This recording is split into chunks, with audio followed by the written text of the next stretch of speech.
सिया घर के अंदर आती है। सोफे पर बैठी देव की माँ, दादी, काजल और कीर्ति पर सिया की नज़र पड़ती है। सभी को देखकर सिया हैरान हुई और सबसे ज्यादा कीर्ति को देखकर उसे अजीब लगा। सिया नमस्ते कहती है देव की माँ और दादी से, और फिर अपनी माँ के पास आती है जो रसोई में सबके लिए चाय बना रही होती है। सिया कुछ बोलती है कि सिया की माँ दबी आवाज़ में बोली सिया से, अभी आना ज़रूरी था तुमको? इतने कॉल किए तुमको, पर तुम हो कि मेरा फ़ोन ही नहीं उठा रही थी। माँ हुआ क्या है, और ये लोग यहाँ इस वक्त क्यों आए हैं? तुम्हारे लिए बेटा। मतलब माँ? सिया, पहले ये बताओ फ़ोन क्यों नहीं उठा रही थी? निधि को भी कॉल किया, पर बोली अभी बात कराते हैं। तुम दोनों गई कहाँ थी? माँ हम घाट गए थे। अच्छा ठीक है, जल्दी से तुम ट्रे निकालो और जाओ, चाय देकर आओ सबको, और फिर जल्दी से तैयार भी हो जाओ। माँ क्यों, क्या हुआ, कहीं जाना है? बेटा देव की माँ तुमको अपने घर ले जाने के लिए आई हैं। पर क्यों माँ? वही तो मुझे भी नहीं पता बेटा, कितनी घबराहट हो रही है, इसीलिए फ़ोन कर रहे थे तुम्हें कि तुम अभी मत आओ घर पर। आप सामने हो तो कैसे मना करूं? माँ हम नहीं जाएंगे। और माफ़ कर दो माँ, हमने मोबाइल पर ध्यान ही नहीं दिया। ठीक है बेटा, कोई बात नहीं, चलो बहुत देर से सब बैठे हैं।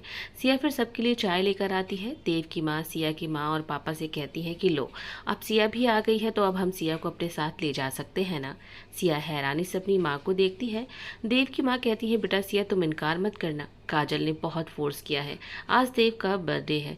काजल और कीर्ति मिलकर देव को सरप्राइज देना चाहती हैं, और तुम्हारी रंगोली हम सबको बहुत पसंद है। देव की दादी भी कहती हाँ बेटा सिया, तुम भी हमारे परिवार का हिस्सा हो। और बेटा ये कीर्ति है, देव की होने वाली पत्नी। कीर्ति के बारे में सभी सुनकर हैरान हो जाते हैं। ये सुन सिया को अच्छा तो नहीं लगता, पर सभी वहाँ थे, इसीलिए सिया अपने चेहरे के हाव भाव को छिपाते हुए मुस्कुराकर कीर्ति से हाय कहती है। सिया की माँ कहती है तो बहन जी शादी की तारीख तय हो गई है क्या? नहीं, अभी नहीं, अभी बस इस बारे में पंडित जी से बात हो रही है। जैसे ही कोई अच्छा सा मुहूर्त निकलता है हम देव और कीर्ति की शादी करा देंगे। फिर देव की माँ सिया के पापा से कहती हैं भाई साहब अगर आपको एतराज़ ना हो तो हम सिया और महक को ले जा सकते हैं अपने साथ। वो क्या है ना, अभी 1 बज रहे हैं, बहुत तैयारियां करनी अभी बाकी है। सिया के पापा कहते हैं सिया की माँ तुम्हारी मर्जी क्या है? सिया की माँ कहती है ठीक है, आप सिया और महक को ले जाइए अपने साथ। ठीक है तो जाओ सिया और महक, जल्दी से तैयार होकर आओ। सिया और महक कमरे में आते हैं। पीछे से सिया की माँ भी आती है। महक कहती है माँ हमें नहीं जाना है। दीदी तो जा रही है ना? बेटा अब क्या करे, वो यहाँ आ गई हैं और वैसे भी पहली बार उन्होंने कहा है, इसीलिए कुछ नहीं बोले हम। ठीक है तुम दोनों जल्दी तैयार हो और पार्टी में पहनने के लिए कपड़े भी रख लेना। और फिर सिया की माँ सिया और महक के सिर पर हाथ रखते हुए कहती हैं बेटा अपना ध्यान रखना। कहकर सिया की माँ कमरे से बाहर आती हैं। सिया महक से कहती है हम तैयार ही हैं, महक तुम जल्दी से तैयार हो जाओ और हम शाम की पार्टी के लिए कपड़े रख देते हैं। महक कहती है दीदी देव भैया और कीर्ति की शादी हो रही है, आपको पता था पहले से? हाँ पता था। क्यों दीदी, आप और देव भैया एक दूसरे को पसंद करते हैं ना, तो फिर ये सब? महक हमें भी नहीं मालूम आगे क्या होगा, बस भोलेनाथ जी पर सब छोड़ दिया है, रास्ता आगे वही दिखाएंगे। फिर महक जल्दी से तैयार हो जाती है और कमरे से बाहर आते हैं दोनों, और देव की माँ के साथ सिया और महक चले जाते हैं। सिया की माँ कमरे में आकर कपड़े तय करने लगती हैं। सिया के पापा कमरे में आते और कहते हैं सिया की माँ अब क्यों परेशान हो, अब तो देव की शादी भी हो रही है, अब आपको क्या बताऊँ? सिया के पापा अभी भी ना जाने क्यों घबराहट हो रही है। आज से पहले तो देव की माँ ने सिया को अपने घर नहीं बुलाया और आज लेने आ गई, ये बात मुझे समझ नहीं आई। अब भेज दिया है तो घबराहट सी हो रही है। बस भोलेनाथ जी हमारी बच्चियों को हर दुख से बचाना। तुम बेवजह फिक्र कर रही हो, बचपन से ही दोस्ती है, वो भी गहरी दोस्ती। और फिर देव का परिवार दिल के बुरे नहीं है। हाँ अब थोड़ा सा देव की माँ का रवैया बदला है, बाकी तो सब ठीक ही है। और अब तो देव की शादी भी हो रही है तो सब पहले जैसा हो जाएगा। सिया के पापा पहले जैसा हो या ना हो, बस आखिरी बार है जो सिया और महक को वहाँ भेजा है, अब कभी कहेंगे तो हम तो साफ मना कर देंगे। सिया की माँ अब देव और सिया दोनों की शादी की उम्र हो गई है, अभी भी तुम दोनों के लिए डर रही हो? सिया के लिए डरती हूँ। खैर आपका कहना भी सही है, शादी हो रही है देव की, और अच्छा सा लड़का मिल जाए तो सिया की भी गृहस्थी बस जाएगी। अब मुझे फालतू की चिंता नहीं करनी चाहिए। इधर सिया और महक देव के घर पहुंचते हैं। पार्टी की तैयारियां जोरों शोरों पर थी। काजल सिया से कहती है सिया चलिए आपको हम अपना कमरा दिखाते हैं। देव की माँ कहती है बेटा खाने का टाइम हो गया है, खाना खाने के बाद काजल तुम सिया को घर दिखा देना। सभी साथ बैठकर खाना खाते हैं, पर सिया को एक बात खटक रही थी। देव के घर में हर काम के लिए मेड थी, सभी अपने अपने कामों में लगे हुए थे, फिर यहाँ उसकी क्या जरूरत थी? खाने के बाद काजल सिया और महक को अपना कमरा दिखाती है और देव की माँ आती है और सिया से कहती है, बेटा चलो ऊपर देव का कमरा है, तुम्हें दिखाती हूँ। सिया कहती है, नहीं आंटी जी, रहने दीजिए, हमारे लिए कोई काम हो तो आप बता दीजिए, हम वो कर देते हैं। अरे बेटा, काम के लिए स्टाफ है ना, चलो तुम्हें कमरा दिखाते हैं देव का। कीर्ति भी आती है पीछे से साथ में। देव के बाद सिया को देव के कमरे में लेकर जाती हैं और कहती हैं, ये है देव का कमरा। सिया कमरे को देखती है, कमरा बहुत ही खूबसूरत था। देव की माँ देव की अलमारी खोलती है और सिया से कहती है, देव के कपड़े देखो, इतने हैं कि क्या बताऊं, कुछ तो नए के नए हैं, पूरा साल खत्म नहीं होता और कपड़े ले आता है देव। ये देखो जूते, कुछ तो जूते पहने ही नहीं है, रखे रखे खराब हो जाए इससे पहले ये जूते स्टाफ को देने पड़ जाते हैं। यही हाल कपड़ों का भी है। सिया चुपचाप नजरें झुकाए खड़ी हुई थी। काजल हैरान होते हुए अपनी माँ से कहती है, माँ तो ये आप सिया को क्यों दिखा रही हैं, इन सब से सिया का क्या मतलब? बेटा मैं तो ये बताना चाहती हूँ सिया को कि कीर्ति देव की लायक है। देव और कीर्ति की जोड़ी बेस्ट है और दोनों एक बराबर के हैं, मतलब रहन सहन में और स्टेटस में भी। रिश्ता बराबरी का ही होना चाहिए। अगर रिश्ता बराबर का नहीं होता है तो रिश्ते की भी हालत इन जूते और कपड़ों के जैसे हो जाते हैं। सिया को समझ अब आ जाता है कि देव की माँ उसे पसंद नहीं करती है। वो उसे यही बताने के लिए यहाँ लेकर आई हैं। तभी मेड आती है और कहती है, मैम पार्टी के खाने के लिए केटरिंग वाले आ गए हैं। खाने की लिस्ट के अनुसार वो लोग सारी तैयारियां करने लगे हैं, एक बार आप भी देख लेती तो सही रहता। ठीक है, पर उनसे खीर मत बनवाना, वो मैं बना दूंगी, क्योंकि देव को मेरी हाथ की ही खीर पसंद है और किसी के हाथ की खीर वो नहीं खाता है। ठीक है सिया, तुम काजल के पास रहो, मैं अभी आती हूँ। देव की पसंद का सब कुछ होना चाहिए और कीर्ति तुम भी चलो साथ। आखिर शादी के बाद देव की पसंद और नापसंद का ख्याल तुम्हें ही रखना है। आंटी जी आप चलिए, मैं आती हूँ। देव की माँ चली जाती हैं। कीर्ति सिया से कहती है, सिया तुम समझदार हो, सिया तुम बहुत अच्छी हो, नेक दिल की भी हो, तुम्हें मेरे और देव के बीच में नहीं आना चाहिए, तुम देव की ज़िंदगी से चली जाओ। कहकर कीर्ति भी चली जाती है। काजल सिया से कहती है, सिया मुझे नहीं पता था कि माँ आपको यहाँ इसीलिए लेकर आई थी कि आपकी बेइज्जती वो कर सके, उनके लिए मैं दिल से सॉरी बोलती हूँ आपसे। तभी महक बोल पड़ती है, दीदी चलिए यहाँ से, मुझे कुछ ठीक नहीं लग रहा है। महक तुम घबराओ मत, सब ठीक है। और काजल इसमें सॉरी वाली कौन सी बात है? सिया मुझे पता है भैया आपको पसंद करते हैं, मंदिर में मैंने देखा था उनकी नज़रें आप पर ही थी। मम्मी ने जब यहाँ आपको लाने की बात कही तो मैं बहुत खुश हो गई थी। भैया को अपना बर्थडे ना तो याद रहता है और ना ही अपने बर्थडे पर कोई खुशी रहती है उन्हें, इसीलिए मैंने ये पार्टी रखी है और आपके यहाँ होने से देव भैया की खुशी दुगनी हो जाएगी। पर मैंने तो आपका दिल दुखा दिया। नहीं काजल, तुमने हमारा दिल नहीं दुखाया। सिया कीर्ति अच्छी है पर देव भैया के लायक नहीं है, आप अच्छी हो, आज से सिया मैं आपकी फ्रेंड हूँ। फिर काजल देव के बेड के साइड की ड्रॉर खोलते हुए कहती है, सिया ये देखिए। सिया ड्रॉर देखकर हैरान होते हुए कहती है, इतनी सिगरेट? हाँ सिया, अब आपको भैया की स्मोकिंग की लत को सही करनी है और मुझे पता है कि ये आप कर लोगी। सिया काजल से कहती है, हम कोशिश करेंगे। फिर सिया काजल के कमरे में आती है और काजल से कहती है, काजल पेन कागज़ मिलेगा? हाँ ज़रूर सिया। फिर काजल सिया को पेन कागज़ लाकर देती है। सिया फिर कुछ सोचती है, फिर अपनी लिपस्टिक निकालती है पर्स से और कागज़ में कुछ लिखती है और फिर फोल्ड करके काजल को देते हुए कहती है, काजल प्लीज़ इसे तुम पढ़ना मत, ये देख के सिगरेट के ड्रॉर में रख देना। फिर काजल सिया के कहे मुताबिक वो पर्चा ड्रॉर में रखकर सिया के पास आती है और फिर सिया भी सभी के साथ घर सजाने में हेल्प सबकी करने लगती है। इधर देव बहुत ही खुश था। उसकी मीटिंग शाम 5 बजे खत्म हुई और फिर देव सिया के दिए हुए गुलाब को देखने लगा। देव सिया को फ़ौरन फ़ोन करता है। सिया फ़ोन उठाती है। हेलो सिया, क्या कर रही हैं? कुछ नहीं देव, आप बताइए, बस अभी मीटिंग से फ्री हुआ हूँ तो आपको कॉल कर दिया। तो सिया शाम को मिल रहे हैं ना हम? सिया देव की माँ को अपने पास आते हुए देखती है तो जल्दी से फ़ोन काट देती है। सिया तुम आराम करो, सारा काम स्टाफ कर लेगा, तुम क्यों परेशान हो? ठीक है आंटी, वो आप हमें रंगोली का सामान दे दीजिए, हम रंगोली बना देते हैं। तभी सिया के पापा आते हैं और कहते हैं, देव की माँ एक अच्छी सी चाय बना दो, आज सिर में बहुत तेज़ दर्द हो रहा है। सिया कहती है, आंटी मैं अंकल के लिए चाय बना देती हूँ। अरे बेटा तुम क्यों बनाओगी, स्टाफ है ना। अंकल एक बार आप मेरी हाथ की चाय तो पीजिए। दादी कहती है, हाँ सिया अच्छी सी चाय मेरे लिए भी बनाना। जी दादी। फिर सिया काजल से कहती है, काजल चलो मेरे साथ किचन में और महक तुम यहीं बैठो, हम अभी आते हैं। फिर सिया काजल के साथ किचन में आ जाती है और चाय बनाने लगती है। देव के पापा कहते हैं, इतनी प्यारी बच्ची है और तुम इसे परेशान कर रही हो देव की माँ, तुम्हें तो मना करना चाहिए, पर तुम क्यों कुछ नहीं बोली?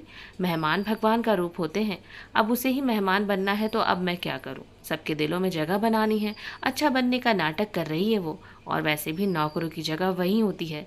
सिया अपनी हैसियत समझ गई है। देव की माँ, रसोई में सिया लक्ष्मी बनकर गई है। तुम भी तो स्टाफ के होने के बावजूद खाना बनाती हूँ। दादी कहती हैं, बहू, सिया को हैसियत दिखाने के लिए तुम यहाँ लाई हो, मुझे पहले ही समझ जाना चाहिए था। बहू, हम देव और सिया के प्यार के खिलाफ नहीं है। सिया हमारे समाज की नहीं है, इसीलिए देव और सिया की शादी से ऐतराज़ है मुझे। नहीं तो सिया हीरा है, सिया नेक बच्ची है, और जो जायज़ है उसके लिए ऐतराज़ करो, पर किसी को गिराओ मत। बहू, सिया का दिल मत दुखाओ। तभी कीर्ति आती है और कहती है, आंटी ये शाम की पार्टी के लिए ड्रेस है, कैसी लगेगी मुझ पर? बेटा तुम पर तो सब अच्छा लगता है, और इस ड्रेस में तो तुम परी लगोगी। फिर सिया चाय लेकर आती है। दादी और देव के पापा दोनों सोफे पर बैठे चाय पीने लगते हैं, और सिया दोबारा से सबकी कामों में मदद करने लगती है। सिया को ऐसे हंसते हुए काम करते देख देव की दादी कहती हैं, बेटा सिया का दिल दुखेगा तो शोभा को बहुत बुरा लगेगा। अम्मा जी आप परेशान ना हो, देव सब संभाल लेगा। शाम के 6 बज गए। देव सिया को बहुत कॉल करता है, पर सिया फ़ोन नहीं उठा रही थी। सभी तैयारियां हो चुकी थी और सभी तैयार भी हो चुके थे, पर सिया अभी भी रंगोली बना रही थी। कीर्ति के माँ और पापा भाई आ चुके थे। सिया को रंगोली बनाता देख कीर्ति के भाई अमर की नजरें सिया पर जा टिकी। वो सिया को ही देखता रहा। अमर ने मन में ही सोचा, सादगी के साथ कितनी खूबसूरत है ये। सिया रंगोली बनाने में इतनी बिजी थी कि उसका ध्यान अमर पर नहीं गया। कीर्ति की फैमिली को देख देव की माँ बहुत खुश होती हैं और वहीं सोफे पर बैठकर सभी बातें करने लगते हैं। कीर्ति की नज़र अमर पर पड़ती है, जो सिया को बस एक ही टक देखे जा रहा था। कीर्ति अमर के पास आती है और कहती है, क्या हुआ अमर? अमर लड़खड़ाते हुए कहता है, कुछ तो नहीं।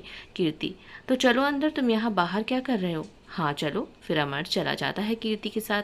देव की दादी आती हैं और सिया से कहती हैं, सिया बेटा सभी तैयार हो रहे हैं, पार्टी का समय भी हो रहा है, मेहमान भी आते ही होंगे, तुम भी जल्दी से तैयार हो जाओ। हाँ दादी बस जा रहे हैं हम।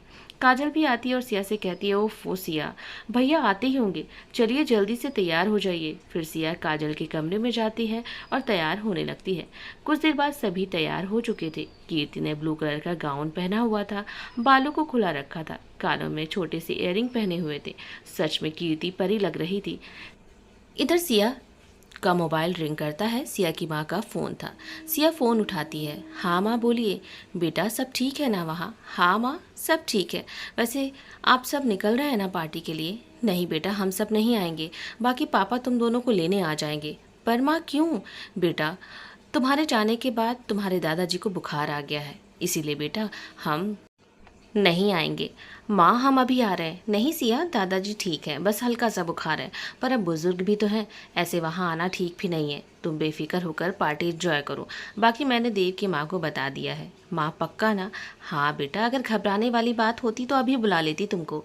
ठीक है माँ, ठीक है, अपना और महक का ध्यान रखना, कहकर सिया की माँ ने फ़ोन रख दिया। सिया फिर वॉशरूम में चली जाती है। इधर काजल देव को फ़ोन लगाती है। हेलो भैया, कहाँ हैं आप? काजल, बस ऑफिस से निकलने वाला हूँ, भैया जल्दी आइए घर। काजल, अभी कुछ काम से जा रहा हूँ, देर से आऊँगा मैं। अरे भैया जल्दी आइए, वो मेरे पैर में चोट लग गई है, मम्मी भी घर पर नहीं है। काजल, कैसे चोट लग गई है?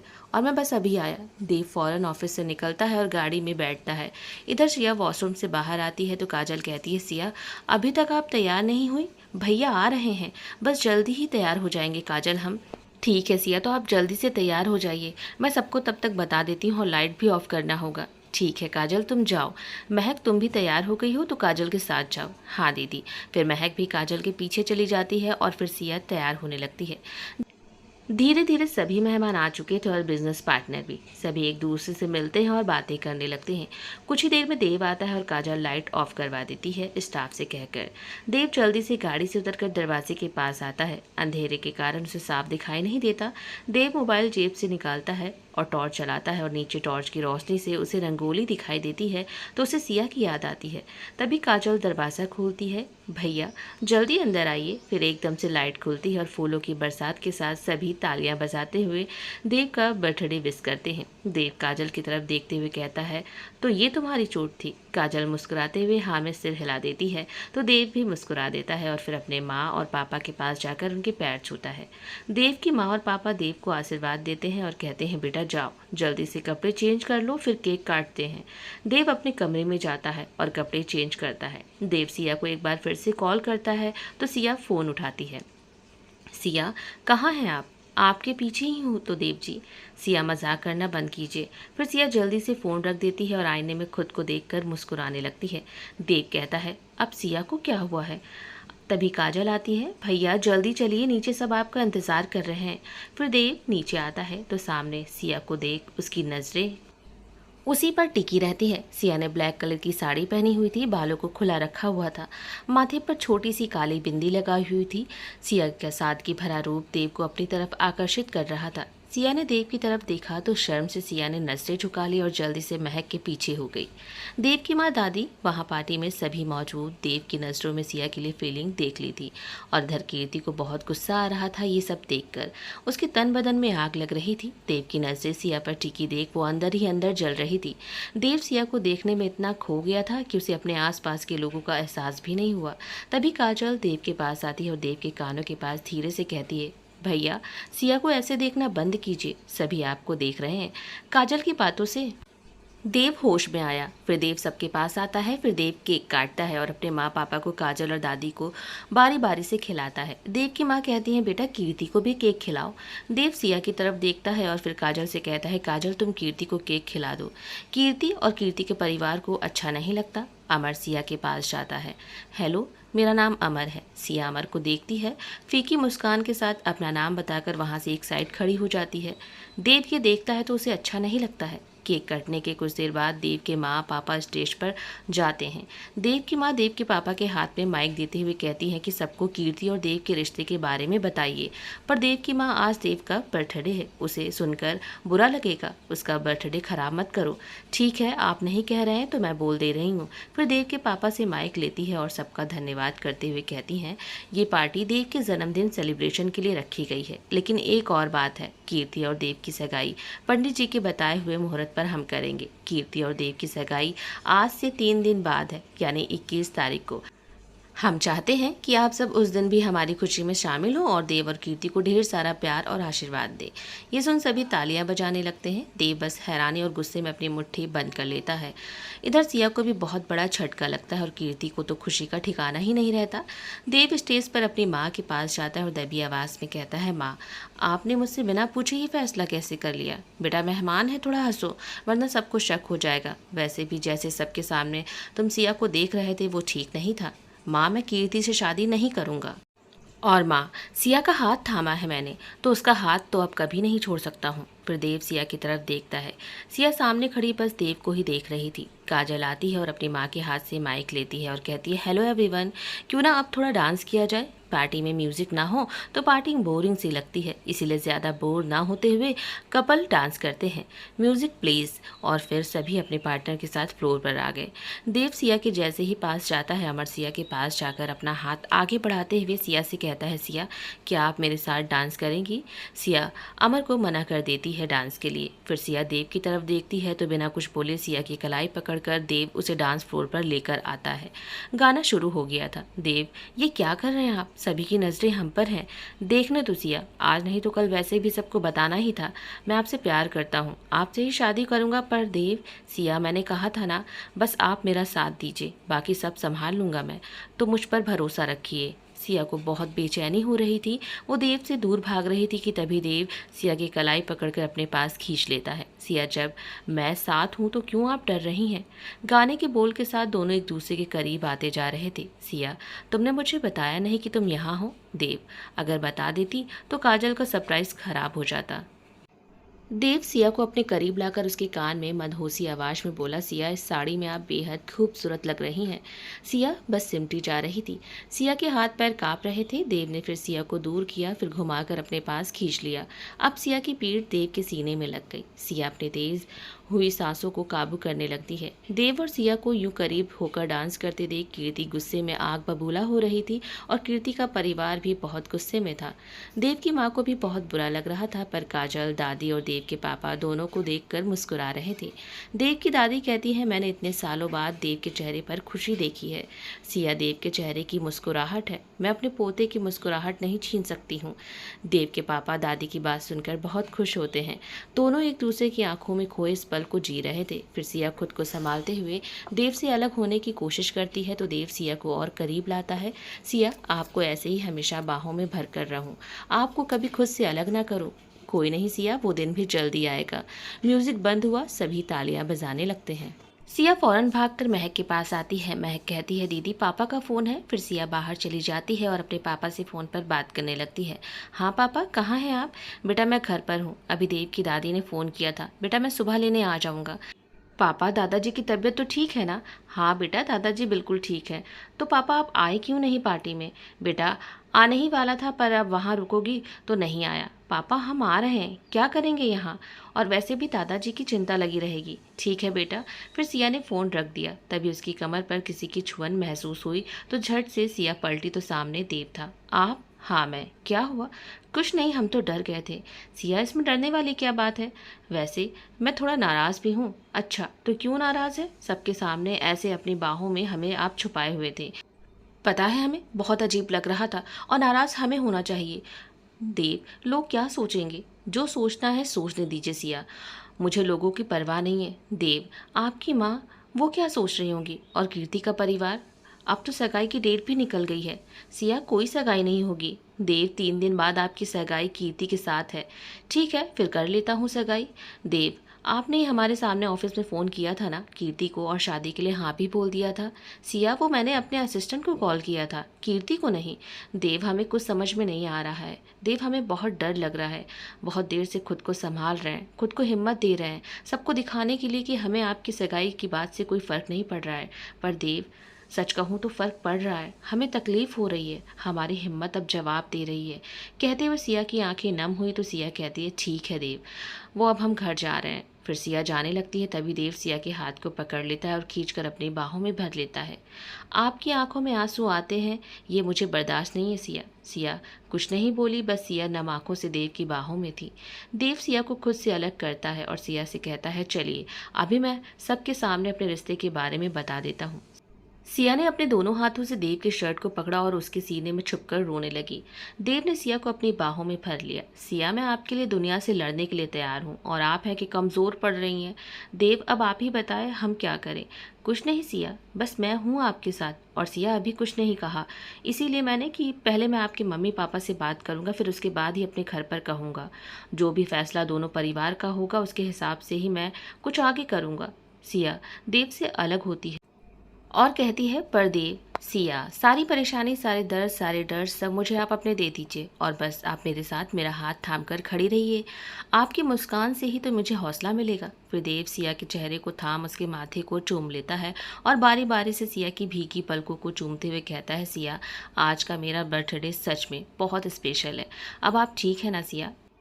देव, हम ठीक हैं। देव, चलिए अंदर चलते हैं, हम दोनों को ऐसे बाहर अकेले सब देखेंगे तो क्या सोचेंगे। फिर सिया देव से अलग होकर अंदर आती है, पीछे देव भी आता है। सिया महक से कहती है, चल महक जल्दी से खाना खा लो, फिर घर चलते हैं वरना रात बहुत हो जाएगी। दादी ये सुनते ही सिया से कहती हैं, बेटा कहीं नहीं जाओगी तुम, और मैंने तुम्हारे घर पर बात कर ली है। पर दादी वो परवर कुछ नहीं। देव, तुम ही अब सिया से कह दो, तुम्हारी बात मान जाएगी। हाँ सिया, रुक जाओ मेरे लिए। सिया कुछ नहीं कहती, बस पलके झुकाकर मुस्कुराते हुए हाँ में सिर हिला देती है।